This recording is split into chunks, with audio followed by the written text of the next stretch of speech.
నమస్తే, నేను మీ మాధురి. ఈరోజు మనతో పాటు స్టూడియోలో ఉన్నారు ఉదయ్ భాస్కర్ గారు, సైకాలజిస్ట్. Hello sir. సార్, మనకి attitude, positive attitude, negative attitude, అసలు మనలో నెగిటివ్ యాటిట్యూడ్ ఉంది అని ఎలా గుర్తించాలంటారు? సో యాటిట్యూడ్ అనేది ఒక ఫ్రేమ్ అని అంటానండి నేనైతే.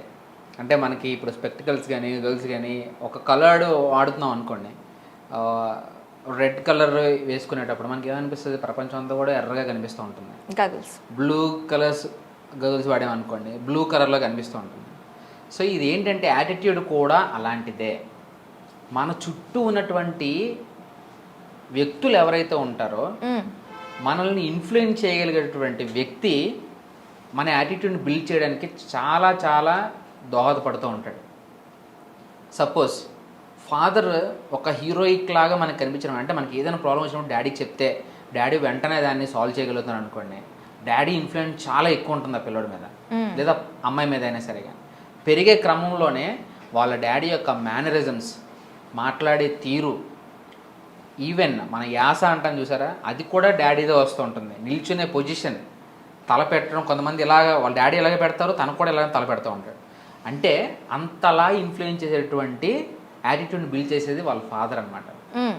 సో అదే రకమైన యాటిట్యూడ్ నెగిటివిటీ వైపు ఎందుకు వెళ్తుంది, పాజిటివిటీ ఎందుకు రావట్లేదు అంటే, సమస్యలు ఏదైనా ఎదురయ్యేటప్పుడు ఎటువంటిదైనా సరే కానీ, చిన్న సమస్య కాదు, సైకిల్ తొక్కడం రావట్లేదు అనుకోండి, ఒకసారి పడిపోయిన తర్వాత వాళ్ళ ఫాదరో వాళ్ళ బ్రదరో వాళ్ళ మావయ్యో ఎవరో ఒకరు సైకిల్ వెనకాల ఉండేవాళ్ళు బీభత్సంగా భయపెట్టారు అనుకోండి, అమ్మో తగిలేసి ఉండుంటే ప్రాణం పోయి ఉండేది, తల చిట్లిపోయి ఉండేది. ఇలా భయపెట్టినప్పుడు వాడికి ఒక స్టాంప్ పడిపోతుంది, దాంట్లో వాడి మైండ్ సెట్ మీద ఒక స్టాంప్ పడుతుంది.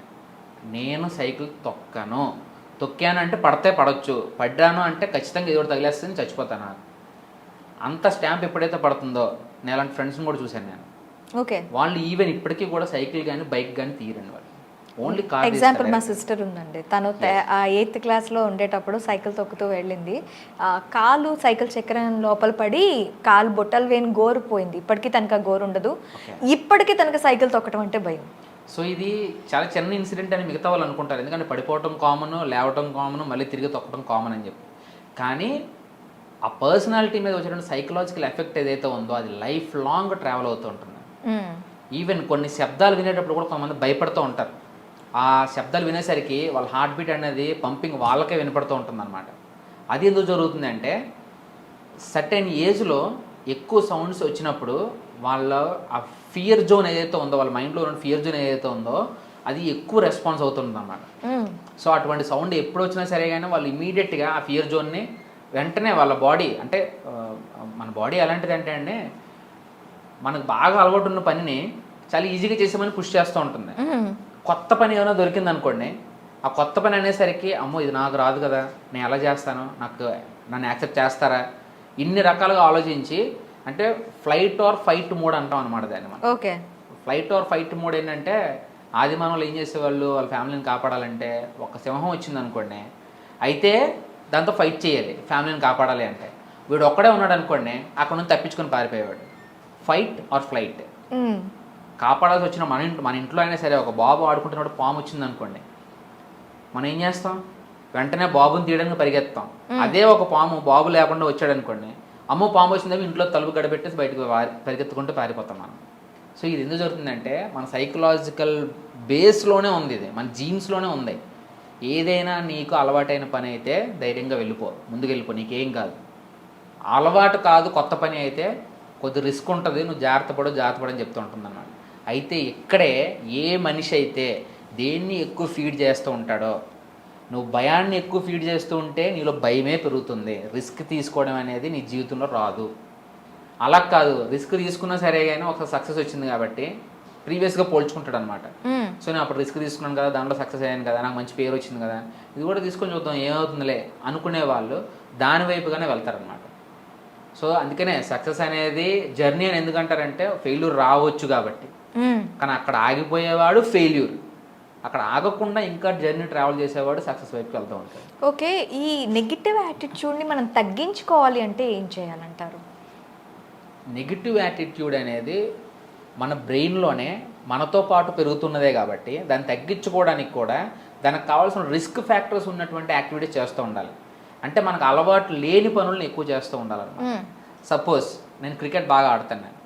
సో క్రికెట్ ఆడటం అంటే క్రికెట్ ఆడటంలోనే నేను గడుపుతున్నాను అనుకోండి. సడన్గా ఒకరోజు ఆడాల్సి వచ్చింది, మీ కాలేజ్ పరుగు పోతుంది, ఒక ప్లేయర్ తక్కువ వచ్చాడు, నువ్వే ఉన్నావు ఆ రోజు, నువ్వు వెళ్ళి అక్కడికి వెళ్ళి బేస్బాల్ ఆడాల్సి వచ్చింది. అసలు బేస్బాల్ రూల్స్ ఏంటో కూడా నాకు తెలియదు. నేను అక్కడ నుంచి పరిగెత్తాను అనుకోండి, నాకు నెగిటివ్ మైండ్ సెట్ అలాగే ఉంటుంది. అది నాది రిస్క్ తీసుకోవడానికి నాకు యాక్సెప్ట్ చేయట్లేదు. ఓకే ఏముందిలే మిగతా వాళ్ళు ఉన్నారు కదా, సో నేను కూడా అటెంప్ట్ చేస్తా ఒకసారి అని చెప్పి నేను కూడా ట్రై చేసి చూస్తా ఒకసారి అని చెప్పి ట్రై చేశాడు అనుకోండి, మిగతా వాళ్ళకంటే తనే బాగా ఉండొచ్చు ఆ రోజు. ఆ ఒక్క ఇన్సిడెంట్ చాలు తనకున్నటువంటి నెగిటివ్ మైండ్ సెట్ని చాలా వరకు సప్రెస్ చేస్తుంది అనమాట. ఓకే, అంటే రిస్క్ బేరింగ్ మనం అంచనా వేస్తూనే కొత్త పనులను మనం స్టార్ట్ చేస్తూ ఉంటే, కొత్త రిస్క్ని తీసుకోవడానికి, కొత్త క్రియేటివ్గా ఆలోచించడానికి మనం అలవాటు పడుతూ ఉంటే ఏది కూడా మనకు కష్టం అనిపించదు, నెగిటివ్ థాట్ అనేది రాదు.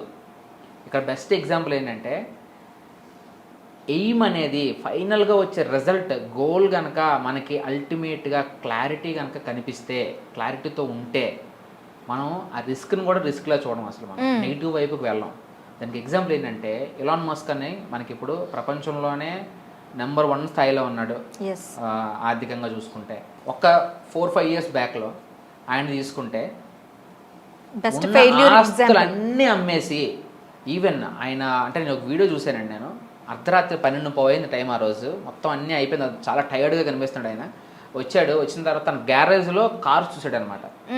వెరీ కాస్ట్లీ కార్స్ అవన్నీ కూడా, ఇంచుమించుగా ఒక చాలా ఉన్నాయి, ఒక 70-80 కార్స్ ఉంటాయి అందులో. అది చూడంగానే ఓ ఐ గాట్ ఇట్ అని చెప్పి, అంటే ఇంకో 5-6 మంత్స్కి ఈ అన్ని కార్లను అమ్మేస్తే ఆ వచ్చిన డబ్బుతో ఇంకో 5-6 మంత్స్ నేను కంపెనీని రన్ చేయగలుగుతాను, సో ఇట్ సేవ్స్ మీ అని అంటాడు అనమాట. తను ఏముందండి అక్కడ, తనకి క్లారిటీ ఉంది, నేను ఇంకొక 3 ఇయర్స్లో 4 ఇయర్స్లో సక్సెస్ చేయగలిగితే I will be the number 1, at least I can make it అనే కాన్ఫిడెన్స్ లెవెల్స్ కనుక ఉంటే నెగిటివ్ వైపుకి ఎప్పుడు ఆలోచించమా. రిజల్ట్ ఏంటి, ఈ పని చేస్తున్నాం, కాన్సిక్వెన్సెస్ అంటాం మనం దాన్ని. అర్జునుడికి కూడా భారతంలో ఆ కన్ను కొట్టమని చెప్పినప్పుడు గురువు గారు ద్రోణాచార్యులు గారు చెట్టు మీద ఉన్నటువంటి పక్షిని కొట్టమని చెప్తారు కదా, చెప్పినప్పుడు కూడాను అలా అందరూ ట్రై చేస్తుంటే తనకు కనిపించదు. కనిపించిన తర్వాత అర్జునుడు కూడా బాణం వదిలేక ఆ పక్షికి తగిలి పక్షి కింద పడిపోతుంది అనమాట.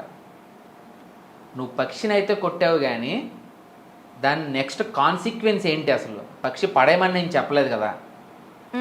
సో నువ్వు బాణం విడిచిపెట్టేటప్పుడు ఎంత బలంగా వదిలిపెట్టాలి, ఎంత బ్యాలెన్స్డ్గా వదిలిపెట్టాలి అనేది కూడా నువ్వు నేర్చుకోవాలి. దాని కాన్సిక్వెన్స్ ఏంటి, నువ్వు పని చేసావంటే దాని కాన్సిక్వెన్స్ ఏంటి అనేది కూడా నువ్వు ఆలోచనలను తెచ్చుకొని ఆ పనిని ఎంతవరకు చేయాలో అంతవరకు చేయాలి. నీకున్న బలాన్ని చూపించడానికి కాదు, అక్కడ ఆ కార్యం అనేది సక్రమంగా జరగాలన్నమాట. సో ఆ రకంగా మన యాటిట్యూడ్ డెవలప్ చేసుకుంటే నెగిటివ్ వైపుకి మనం అసలు చూడమండి మనం. సో క్లారిటీ అంత క్లియర్గా ఉండాలన్నమాట మనకి, మనం ఏం చేస్తున్నాము, ఏ రిజల్ట్ వస్తుంది మనకి అనేది ఫుల్ క్లారిటీతో ఉన్నప్పుడు మాత్రమే మన నెగిటివ్ మైండ్ సెట్ వైపు అసలు వెళ్ళం మనం అసలు. ఓకే, అంటే మన థాట్స్ చాలా క్లియర్గా ఉండేటప్పుడు ఈ నెగిటివ్ యాటిట్యూడ్ అనేది తగ్గిపోతుంది అంటారు. 100-200%. సో ఈ థాట్స్ని అలైన్ చేయడమే చాలా కష్టం. ఎందుకంటే ట్రావెలింగ్లో ఒక 2-3 ఇయర్స్ ట్రావెల్ చేసిన తర్వాత కొత్త టెక్నాలజీ వస్తుంది, కొత్త రకమైనటువంటి సమస్యలు వస్తాయి, లేదా కొంచెం ఫాస్ట్గా చేయాల్సిన అవసరం వస్తుంది. దాన్ని కూడా మనం అలైన్ చేసుకుంటూ వచ్చేటటువంటి సడన్ మార్పులు ఏవైతే ఉంటాయో వాటిని కూడా మనం అలైన్ చేసుకుంటూ నెక్స్ట్ లెవెల్కి ఎలా వెళ్ళాలి అనేది మన ప్లానింగ్లోనే ఉండాలి, ఆ క్లారిటీలోనే ఉండాలి మనకి. సో అల్టిమేట్ రిజల్ట్ ఎలా రావాలనేది క్లారిటీ వస్తే మనం దాన్ని ముందుగా అచీవ్ చేయగలుగుతాం తప్పితే ఎక్కడ నెగిటివ్ వైపుకి వెళ్ళే అవకాశాలు చాలా తక్కువ ఉంటాయి. ఓకే అండి, థ్యాంక్ యూ వెరీ మచ్.